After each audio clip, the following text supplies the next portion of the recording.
Assalamualaikum warahmatullahi wabarakatuh. Alhamdulillahi rabbil alamin wassalatu wassalamu ala asyrafil mursalin sayyidina wa habibina wa syafi'ina wa maulana Muhammadin wa ala alihi wa sahbihi ajma'in, amma ba'd.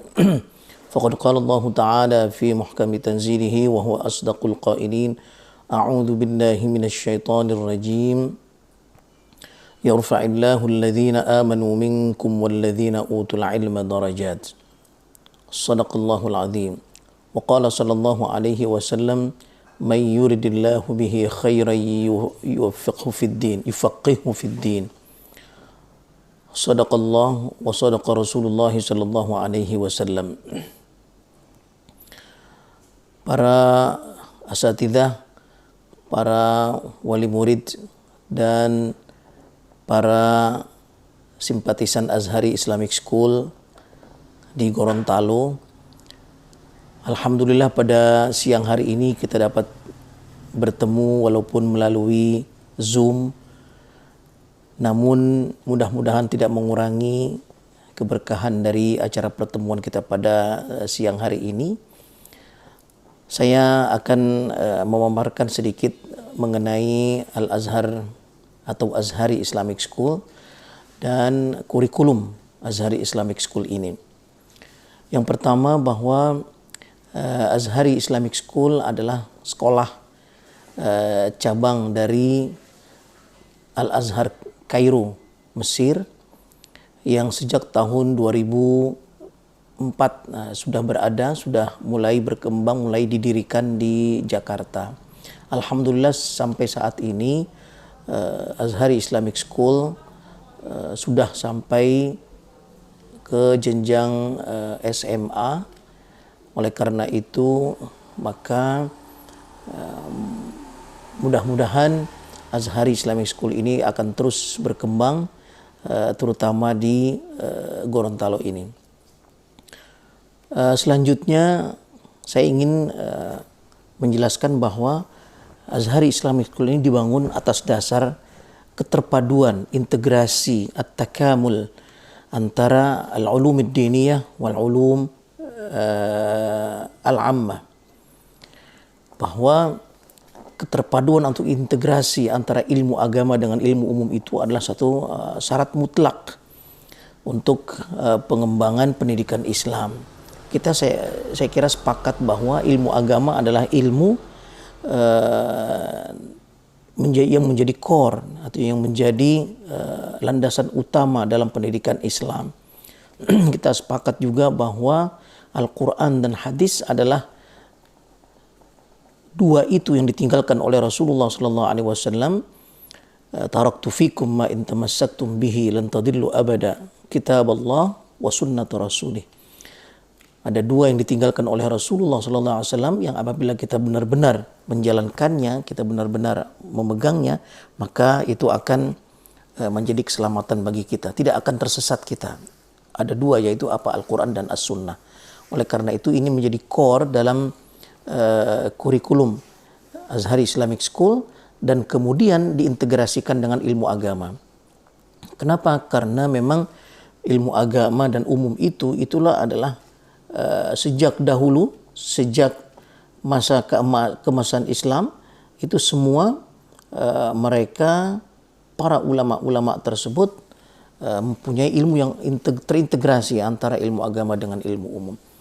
Tidak ada dikotomi antara pendidikan agama atau pengajaran agama dengan pengetahuan umum. Semuanya saling terintegrasi. Tidak benar pengetahuan agama fardu ain dan pengetahuan umum itu fardu kifayah. Tidak. Pengetahuan agama itu fardu ain, betul. Tapi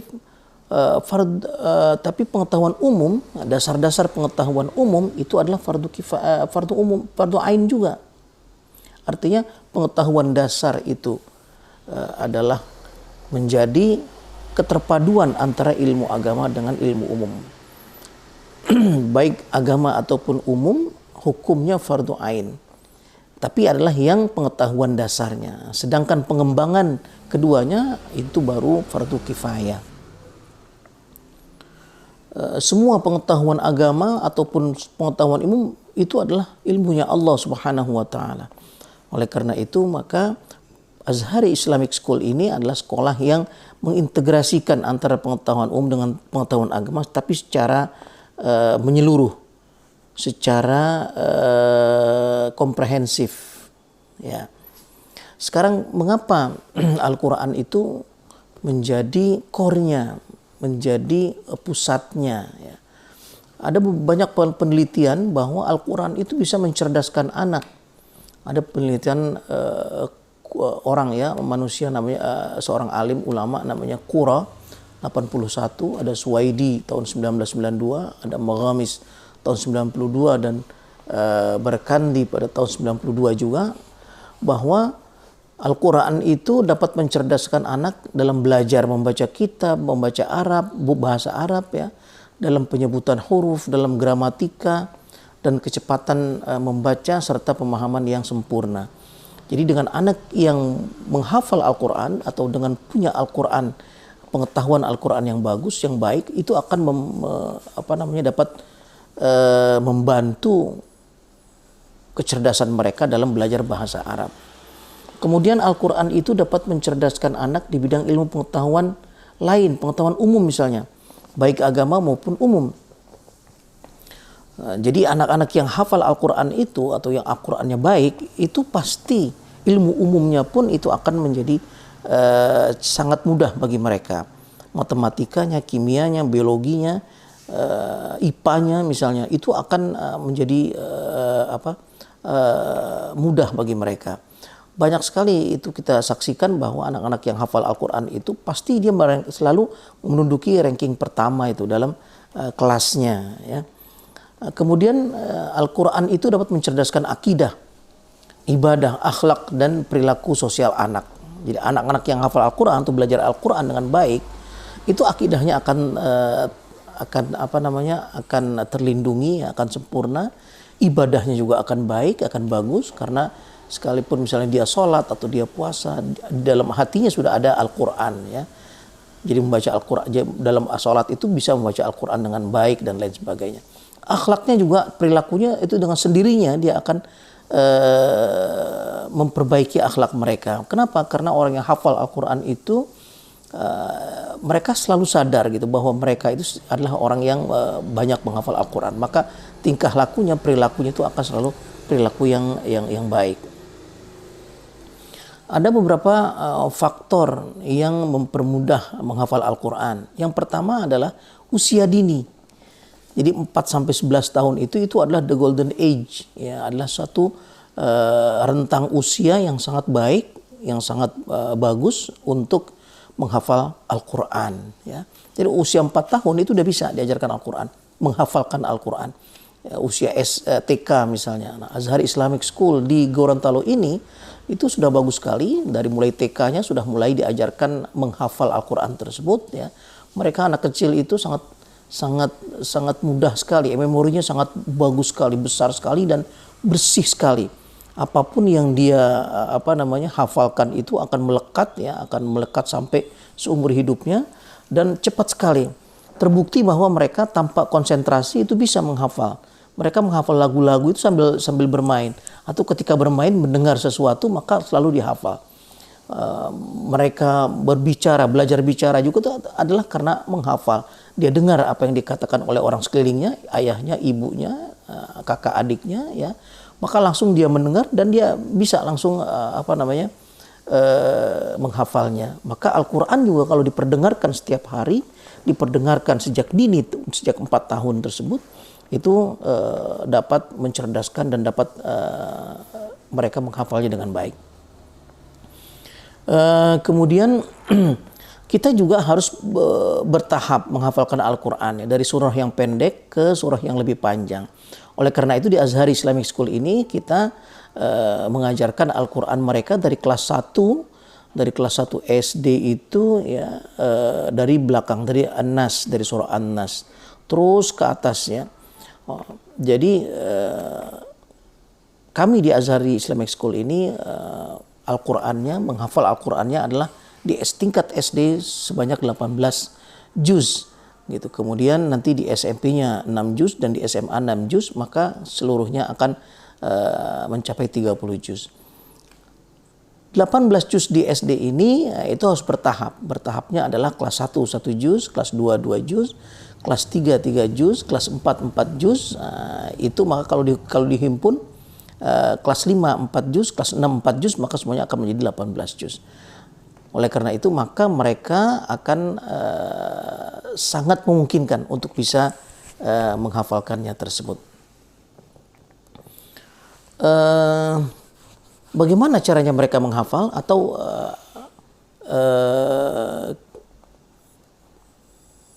bagaimana 1 juz misalnya itu bisa dihafal oleh mereka ya, dalam 1 tahun, kelas 1 misalnya baru masuk. Nah, itu karena dengan 30 juz dengan 1 juz tersebut itu berisi 10 lembar.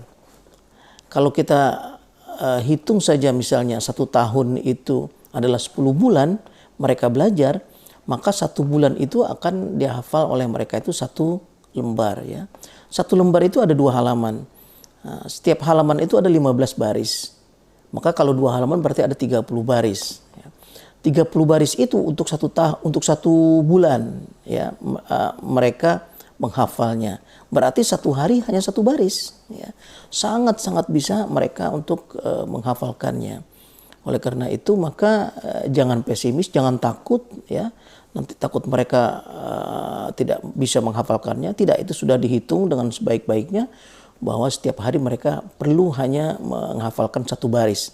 Atau kalau kita potong lagi dengan Sabtu dengan Minggu, mereka libur misalnya, ya paling 1 hari 1,5 baris gitu. Kemudian kelas 2 2 juz ya. Berarti kan hanya 3 baris 1 harinya. Kemudian kelas 3 3 juz berarti 4 baris setengah ya. Kemudian kelas 4 4 juz berarti 6 baris cuma.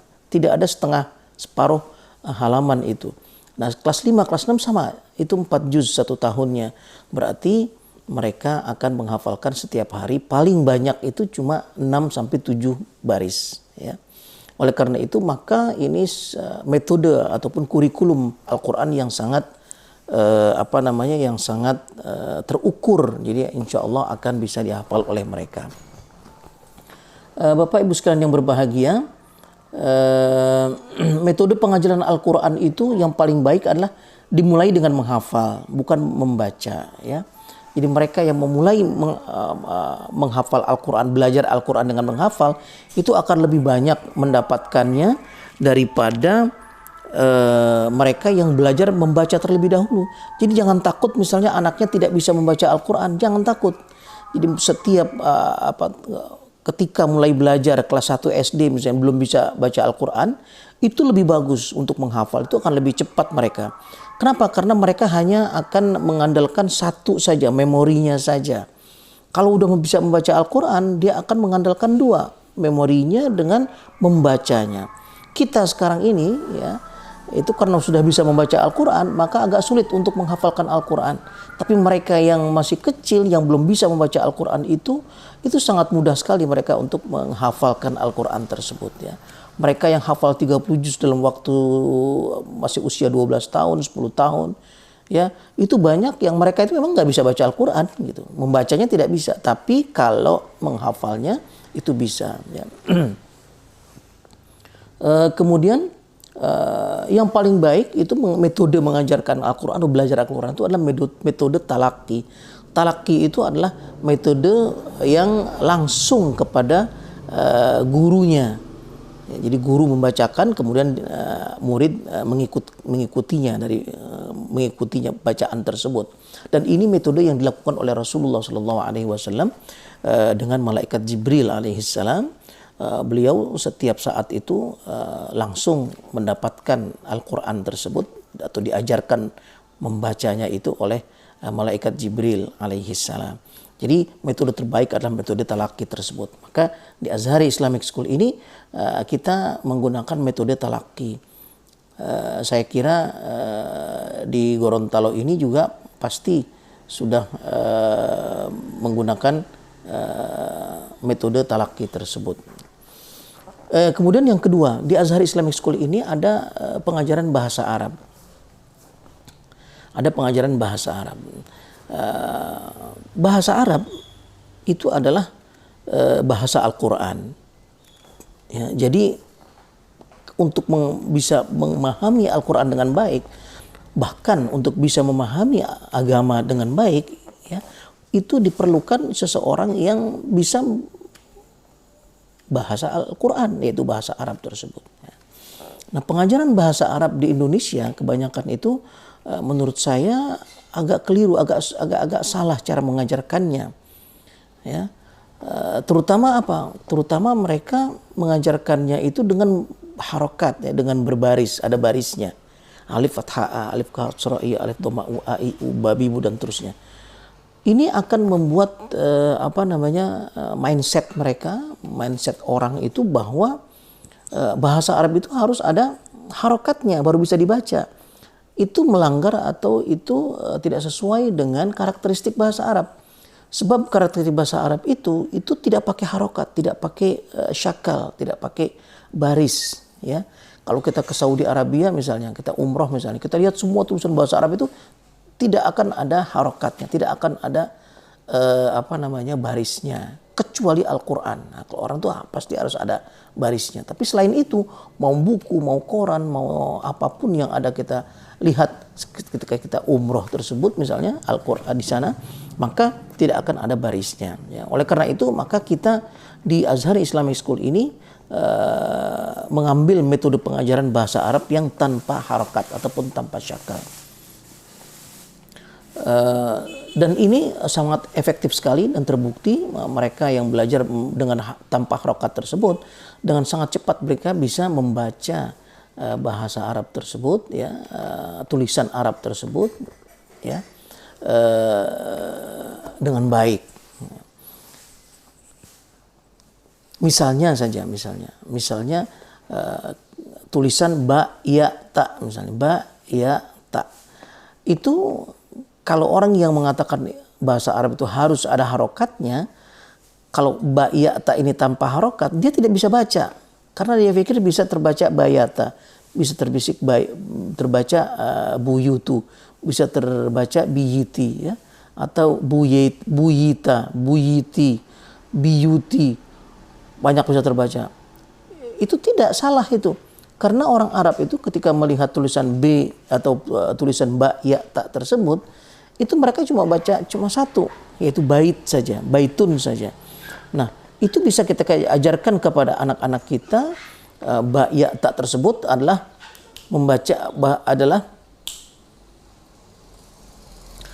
dibaca bait, bukan dibaca yang lainnya. Cukup sekali mengajarkan, ya, bait, pasti dia akan membaca bait selama-lamanya. Ya, jadi di Azhar Islamic School ini kita menggunakan metode yaitu yang disebut dengan metode tanpa harokat, ya.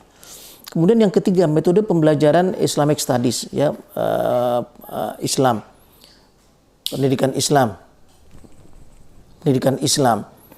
Nah, yang pertama itu menitik beratkan kepada akidah. Karena akidah ini adalah dasar, ya, keselamatan kita dunia dan akhirat tersebut adalah dengan akidah. Yang kedua ibadah, ya, ibadah. Jadi ada akidah, ada ibadah, karena dalam firman Allah Subhanahu wa taala, "Wa ma khalaqtul jinna wal insa illa liya'budun." Tidaklah kita diciptakan oleh Allah Subhanahu wa taala kecuali hanya untuk beribadah kepada Allah Subhanahu wa taala. Yang kemudian sejarah Islam, ya. Sejarah Islam itu sangat penting sekali. Karena dengan mengenal sejarah Islam tersebut, kita akan banyak mengetahui dasar-dasar agama kita. Kita tidak akan bisa membaca tafsir misalnya, kecuali tahu sejarah Islam tersebut. Kita membaca hadis, pasti akan ketemu dengan sejarah Islam. Kita mengkaji Al-Quran, itu pasti akan ketemu dengan sejarah Islam. Asbab nuzul misalnya, sebab turunnya Al-Quran tersebut, itu pasti sejarah itu. Ya, turunnya di tempat ini misalnya, kemudian seperti misalnya surah Al-Alaq, ya, Iqra bismi rabbikal ladzi khalaq misalnya. Itu turun di mana? Turunnya di Gua Hira misalnya. Pada waktu peristiwa apa? Nah, itu udah sejarah itu. Nah, maka sejarah Islam ini menjadi sangat penting sekali. Nah, itu adalah komponen ketiga dari metode dari pembelajaran Islamic Studies tersebut. Dan kemudian adalah akhlak, ya, akhlak mulia. Pastilah Rasulullah SAW itu orang yang alim, orang yang sangat suci, orang yang sangat sempurna, dipuji oleh Allah Subhanahu wa taala dalam Al-Qur'an itu bukan karena keindahannya, bukan karena ilmunya, ya, tapi yang dipuji oleh Allah Subhanahu wa taala karena akhlaknya. Wa innaka la'ala khuluqin azim. Sesungguhnya engkau, hai Muhammad, ada di atas segala akhlak-akhlak yang baik. Oleh karena itu maka akhlak ini menjadi sangat penting sekali. Jadi ada beberapa komponen tersebut, akidah, ibadah, sejarah Islam, dan akhlak ini menjadi komponen pembelajaran Islamic Studies di Azhari Islamic School. Kemudian metodenya, metode pengajaran pembelajaran Islamic Studies ini di Azhari adalah yaitu metode praktis. Artinya setiap ibadah ataupun pengetahuan agama yang diberikan itu langsung dipraktekkan. Seperti di fikih misalnya, kita mempelajari tentang wudhu misalnya, nah, itu langsung harus diajarkan secara praktis, ya, diajak ke tempat wudhu misalnya, kemudian langsung dengan kerannya, bagaimana cara mengatur keran dengan baik supaya tidak terlalu banyak keluar airnya misalnya, kemudian bagaimana membasuh wajah dengan baik dan seterusnya. Maka itu adalah metode praktis. Begitu juga nanti tayamum, begitu juga nanti al-mashu al-jabirah, begitu salat, puasa, zakat, dan lain sebagainya, itu dengan metode praktis, ya. Praktis itu artinya dipraktekkan. Dulu kita belajar agama ini kadang-kadang atau lebih banyak membaca, jadi tidak praktek. Maka ketika pada saatnya kita akan melaksanakan ibadah tersebut, kita agak ragu-ragu. Tayamum misalnya, banyak kita dulu belajar tayamum itu dengan cara membaca di kitab, ya, tentang tayamum tersebut. Akhirnya ketika ingin tayamum itu kita ragu-ragu, kadang-kadang tidak tega gitu, kok debu diusapkan di muka kita, di wajah kita, gitu. Karena pada waktu belajarnya itu tidak dengan praktis, ya. Nah, Azhari Islamic School ini itu mengajarkan dengan dengan metode praktis tersebut, ya. Bapak Ibu sekalian yang berbahagia, jadi kesimpulannya bahwa Azhari Islamic School adalah sekolah terpadu antara ilmu pengetahuan agama dengan ilmu pengetahuan umum. Kenapa? Karena melihat dari perkembangan zaman keemasan Islam dulu itu tidak ada dikotomi, tidak ada perbedaan antara agama dengan umum. Terbukti dengan apa? Terbukti dengan semua para ulama-ulama kaliber dunia dulu, seperti Al-Farabi, seperti Ibn Nafis, seperti Ibn Sina, ya, seperti Imam Ghazali. Itu semua mereka ilmunya terpadu antara agama dengan umum. Mereka Ibn Sina misalnya, itu bapak kedokteran dunia sekarang itu. Ya, bapak kedokteran dunia, diakui oleh dunia sebagai bapak ilmu kedokteran. Tapi dalam waktu yang sama, sejak kecil beliau itu sudah hafal Al-Quran, kemudian juga seorang faqih, seorang yang ahli fikih, dia juga seorang ahli tafsir, begitu. Jadi Imam Ghazali Imam Ghazali misalnya, beliau di samping seorang faqih, hafal Al-Quran, muhaddis dan lain sebagainya, beliau juga seorang filsuf. Ya, artinya orang dari jurusan filsafat, ya. Maka ini keilmuan yang terintegrasi. Kita inginkan agar tujuan ini tercapai di Azhari Islamic School. Yang kedua, bahwa dalam kurikulum Azhari Islamic School ini adalah Al-Quran menjadi core, Al-Quran menjadi pusat, ya. Jadi Al-Qurannya harus dikuasai secara 100%. Mereka diajarkan untuk menghafalkan Al-Quran tersebut, ya, dengan kurikulum pada tingkat SD itu 18 juz Al-Quran, kemudian di SMP-nya 6 juz Al-Quran, dan di SMA-nya nanti 6 juz Al-Quran. Oleh karena itu, dengan terintegritasnya itu, maka mereka akan dapat menguasai Al-Quran dengan baik. Kemudian ilmu yang lain pun dikuasai dengan baik, baik agama ataupun umum, maka menjadi orang yang sempurna. Nanti ketika dia masuk ke perguruan tinggi misalnya, kita tidak khawatir lagi. Dia mau belajar di Amerika, dia mau belajar di Jerman, dia mau belajar di Mesir, di Kairo, ilmu agamanya sudah kuat, ya. Nah, jadi kita tidak akan khawatir melepas mereka untuk belajar di perguruan tinggi umum ataupun agama. Yang ketiga, bahwa kita juga di Azhar Islamic School ini akan mengajarkan bahasa Arab, tapi dengan metode yang sangat mutakhir, yaitu metode mengajarkan bahasa Arab tanpa harokat, tanpa syakal. Kenapa? Karena karakteristik bahasa Arab itu pada dasarnya adalah tanpa harokat. Jadi kalau kita mengajarkannya dengan harokat, itu menyalahi karakteristik bahasa Arab tersebut. Ya.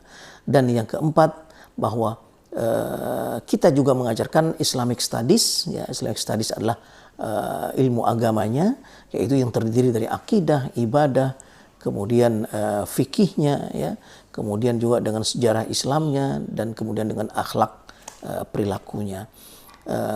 Kemudian apakah ilmu umum juga dipentingkan oleh Azhari Islamic School? Ya, Azhari Islamic School itu sangat-sangat mementingkan ilmu umumnya seperti matematika, IPA, IPS, olahraga, bahkan itu menjadi prasyarat utama dalam kurikulum Azhari Islamic School.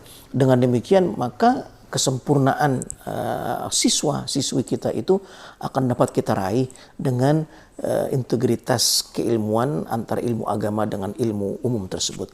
Jadi kesimpulan akhirnya bahwa Azhari Islamic School itu bukan sekolah tahfiz. Ingat, bukan sekolah tahfiz, tapi adalah sekolah yang mengintegrasikan antara ilmu agama dengan ilmu umum.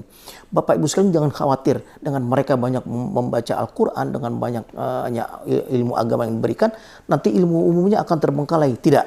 Kami di Azhari Islamic School juga sangat mementingkan ilmu umum tersebut, ya, bahasa Inggris terutama, maka mereka harus benar-benar diintegrasikan antara kedua ilmu pengetahuan tersebut. Saya kira demikian yang dapat saya sampaikan. Mudah-mudahan bisa bermanfaat, dan saya ucapkan selamat kepada Azhari Islamic School Gorontalo. Ya, mudah-mudahan akan terus berjaya, dan kepada kepala sekolahnya, kepada pimpinan-pimpinan yayasannya, dan kepada seluruh sivitas akademika di situ, mudah-mudahan di Azhari Islamic School Gorontalo selalu mendapatkan ma'unah, ya, pertolongan dari Allah Subhanahu wa taala. Demikian, lebih kurangnya mohon maaf. Wassalamualaikum warahmatullahi wabarakatuh.